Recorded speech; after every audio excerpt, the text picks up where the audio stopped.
Now we will look at the content and organization of a manuscript.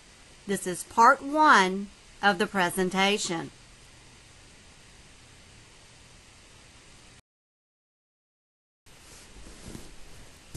The learning outcomes include: we will identify the major parts of a research paper.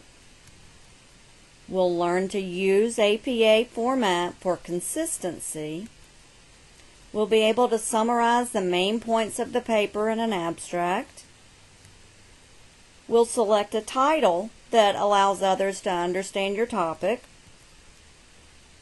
And we'll be able to construct an introduction that gets the reader's attention and answers the question, why should I read further? Why is this topic important?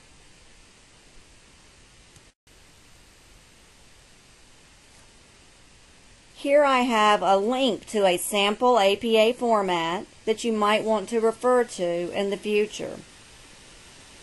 Let's talk about some general guidelines for article sections.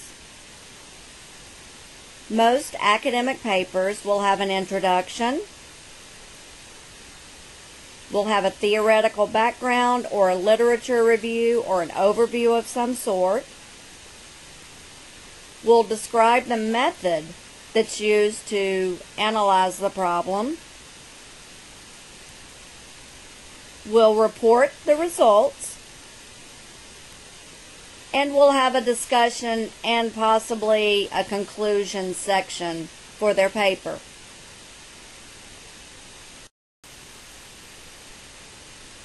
For your paper in this class, you will have an introduction that gets the reader's attention and describes why the topic is important. You will have a lit review or a theoretical background that describes the problem under investigation more thoroughly with citations to support all assertions. We will not do a method. You will not have to conduct a method in this class. This semester is simply not long enough to allow you to fully explore a true research project and gather data and make interpretations. Since you don't have a method section, you will not have a results section either. You will have a discussion or a conclusion or a summary section that summarizes the main points of your paper. In addition, you'll have a title page, formatted according to APA standards. You'll have an abstract that succinctly summarizes the main points of the paper. And you'll have a references page that lists every inline text citation you reference in your document and uses appropriate APA format to document the reference. We'll start with the title page and the running head sections. The running head just goes across the top. The title page, it lets people who are looking and interested in your topic see that you've published a paper on this topic, so it summarizes the main ideas. If you're creative and can come up with a nice, catchy title, then use it as long as it doesn't detract from your title's ability to summarize the main points of the paper. The title should be fully explanatory when standing alone. So if I know your title, I know what your paper is about. And it should include your name and others' names if they contributed to the paper, and where you're from, either your university or your organization, depending on the type of paper you're writing. The running head is simply a shorter version of the title. It's a maximum of 50 words. If your title is short, you might put the entire title as the running head. It goes in the top left-hand side as shown in this paper, and it's in all caps.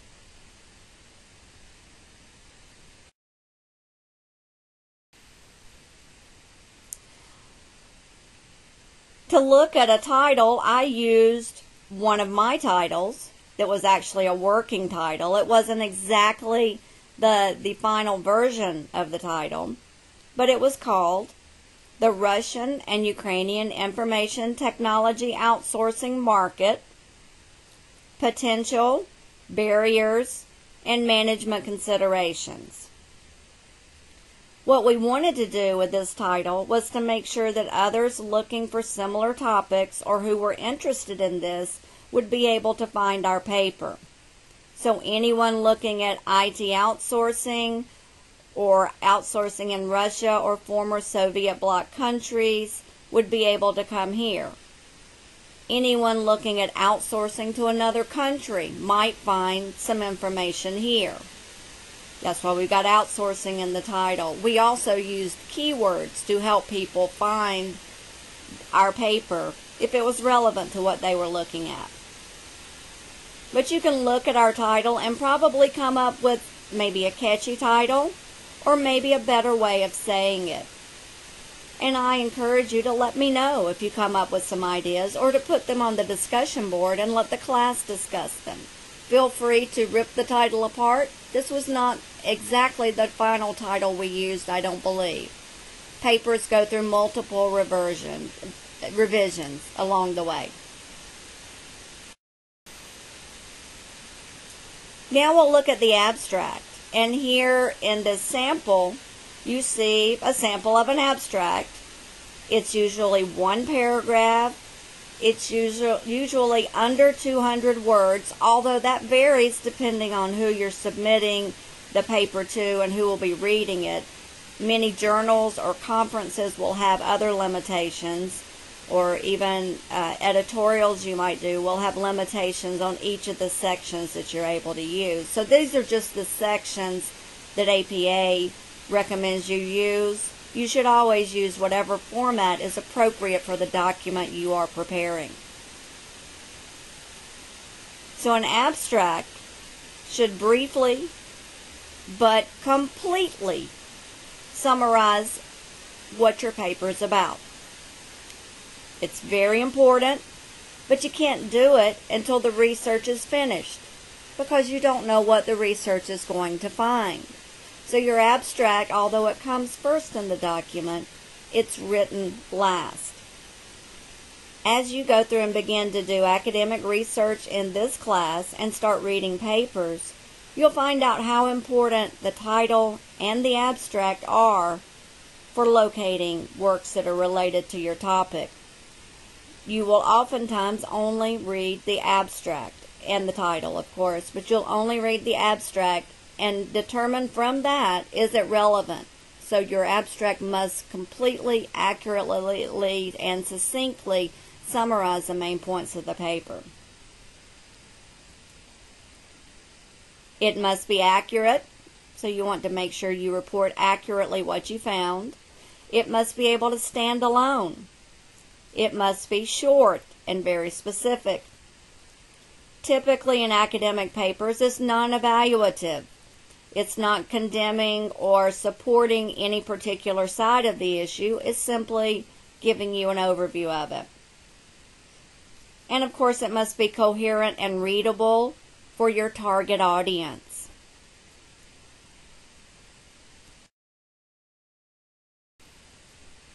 Some general guidelines for abstracts. We'll actually take a look at an abstract in a minute, but let's just kind of summarize it. The abstract should describe the problem in 1 to 2 sentences. Describe the participants in the study, if there were any. For your project, you may say it was a thorough search using Kennesaw State University's library resources and peer-reviewed and non-peer-reviewed sources. You want to describe the methodology. Again, we're not doing the methodology for your paper, but you will read many papers that do have a methodology section. And the findings should be reported succinctly, accurately, and in a manner that's easily understandable. Finally, you briefly, very briefly, explain the conclusions and implications.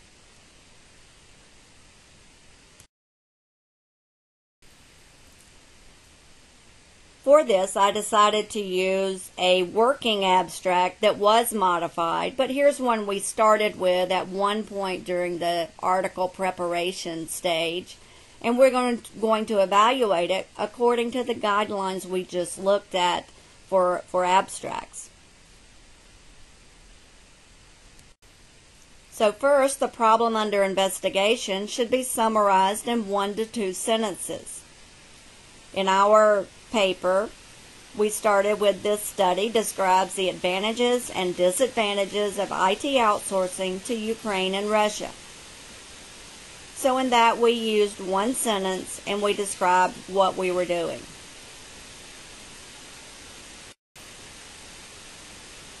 You also should describe the participants in the study. In this version of the abstract, we didn't do a great job of this.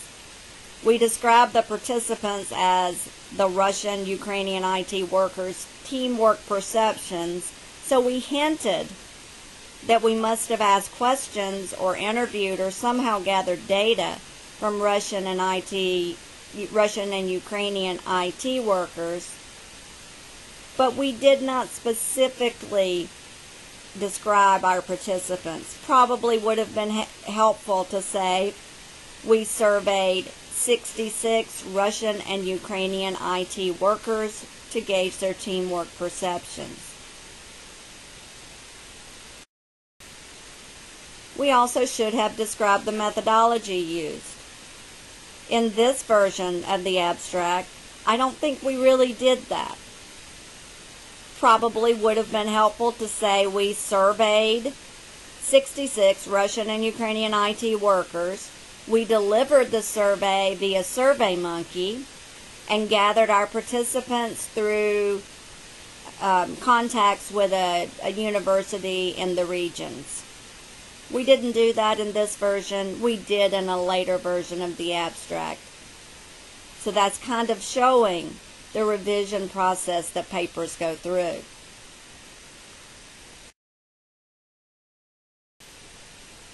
Next, we're supposed to report the findings.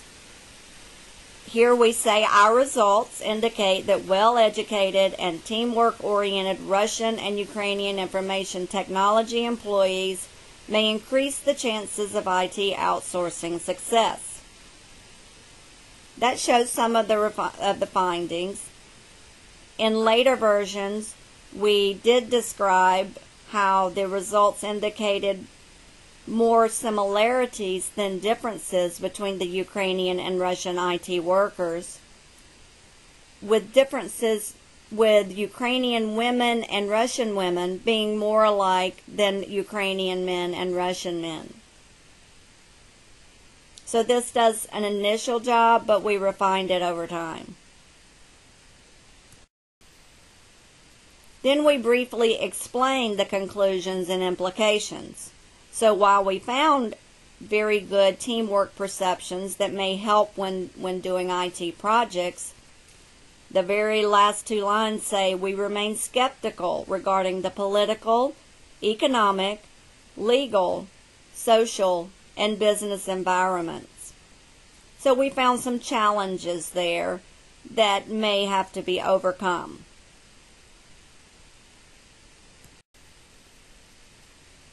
After your abstract comes the introduction. It is not simply your abstract and then you keep going. Your abstract summarizes the entire paper.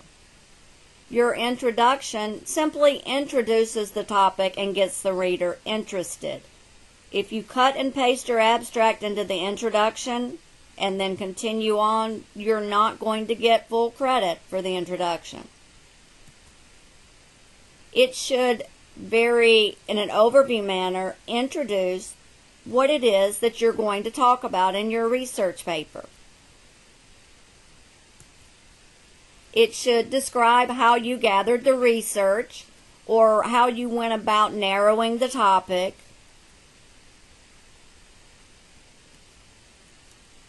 It very importantly says, why? Why do I care? Why do I care about security with big? Now let's summarize what we discussed. To the right, you see a very basic explanation of any paper with an intro, a body, and a conclusion. You've probably seen this outline since very early in elementary school, perhaps. An abstract is missing from this outline, but you do that to summarize the main parts of the paper. Our intro equates to the intro you see here. The body is the lit review.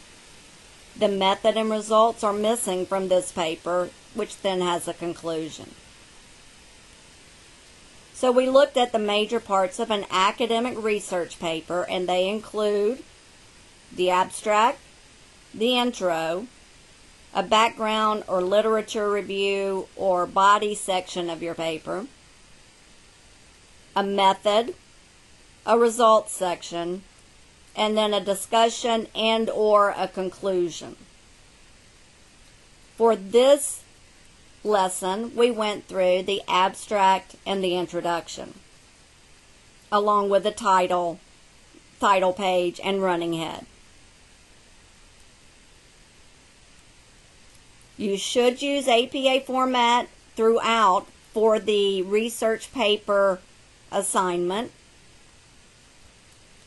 The title should clearly describe your paper. I should be able to look at it and see, hey, this may be interesting, may be relevant to what I'm studying.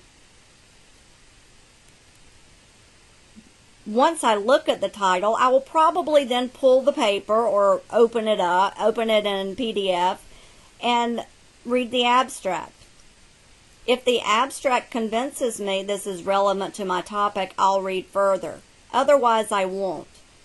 Abstract is sometimes the only thing people read in your paper. It needs to very clearly, very concisely summarize the main points of your entire paper.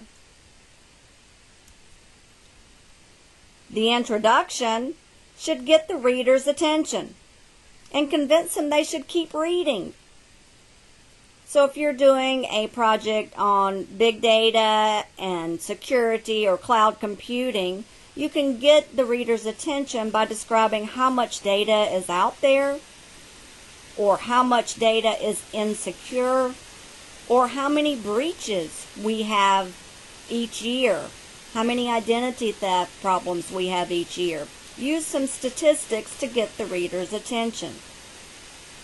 If I want to do a paper on wearables, maybe to measure blood sugar levels, I can get the reader's attention by talking about baby boomers growing older, diabetes increasing, obesity rate increasing, and maybe wearables can add another tool to the doctor and to the patient so that diabetes can be better controlled. Statistics, facts help get the reader's attention. The introduction, however, is not simply a restatement of the abstract. Do not put the abstract in your intro. They're two separate parts of the paper. Your paper in this class will include a title page, an abstract, an introduction, a lit review, a conclusion, and references. You will not do a method and results section because you're not gathering data. You're simply looking at a topic in detail and reporting it in an academic paper using APA format throughout. Other lessons will describe the other sections in a paper, but this lesson has looked at the abstract and introduction.